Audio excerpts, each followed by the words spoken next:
83,99,999 યોનિઓ ભોગ યોનિઓ જ છે.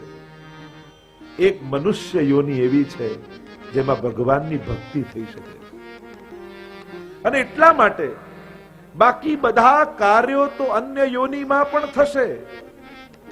આ માનવ યોનિ એકમાત્ર એવી છે કે જેમાં ભગવાનની ભક્તિ કરી શકે. અને એટલા માટે અન્ય દેહ કરતા માનવ દેહ વિશેષ કયો છે. કેમ વિશેષ? બડે ભાગ માનુષ તન પાવા સુર દુર્લભ સદ ગ્રંથ હી ગાવા. એમ જ્યારે કહ્યું તો બડે ભાગ માનુષ તન કેમ? એવી તો કઈ વિશેષતા માનવ દેહમાં છે? તો કહ્યું અન્ય બધી યોનિઓમાં જેમ દરેક યોનિમાં જીભ છે, વાણી છે. પોપટ પણ રામ બોલે છે, પણ પોપટે બોલેલું રામ રામ સુધી પહોંચતું નથી. પણ માણસ પાસે એવી જીભ છે કે એ રામ બોલે ને તો છેક રામના કાન સુધી પહોંચે.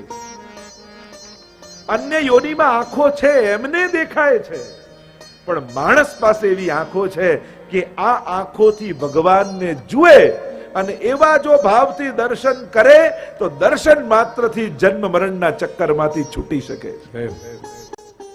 એક એક ઇન્દ્રિય માણસની કેવી છે? આ પતન અને ભોગ માટે નથી. 11 માંથી કોઈ એક ઇન્દ્રિય પણ ભગવાનમાં લાગી જાય ને તોય જન્મ મરણના ચક્કરમાંથી છૂટી જવાય એવી ઇન્દ્રિયો માણસ પાસે છે. કાન દરેક યોનિમાં છે, બધા જ સાંભળે છે, પણ માણસ પાસે એવા કાન છે કે આ કાનથી કથા સાંભળે તો જન્મ મરણના ચક્કરમાંથી છૂટી જાય.